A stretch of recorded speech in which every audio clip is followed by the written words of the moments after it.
Hey friends, it's Sensei Young. We're talking about dojo etiquette today, and specifically we're going to be talking about how to ask questions or get assistance when you're in the dojo. Now the first and very important thing is the difference between questioning and asking a question. In the karate dojo, there's no place for a student to question their senior or their senseis. There is a great place for asking clarifying questions, to seeking to understand new information. And so that's really, really important. And so we don't want to develop a habit of questioning our teachers. That's absolutely not allowed and unacceptable, a breach of etiquette. Whereas asking questions to seek information to understand in greater detail or to clarify a confusing point with their techniques or kata is very important. We always want a culture where the student is seeking to understand. Okay, and so maybe we'll just kind of start off with a couple of don'ts, and then we're going to get into the do's.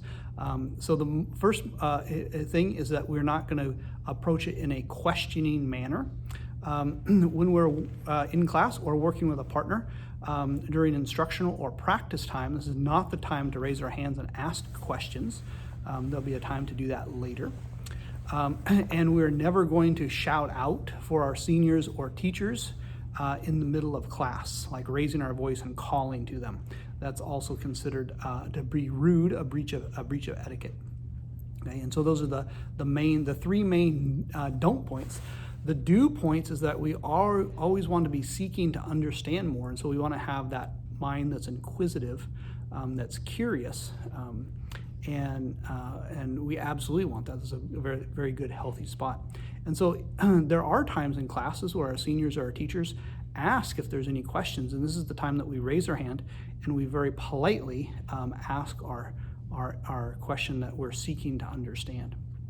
Okay, if you have a question and there isn't that period during class, or it's just not appropriate to ask because maybe it's more of on the personal level, this is a before or after class time to approach your seniors or teachers privately and say, excuse me, I have a question, would you please help me with this? And so that's a very important thing. Now, sometimes when we're practicing in class, we might get confused or we're not quite sure.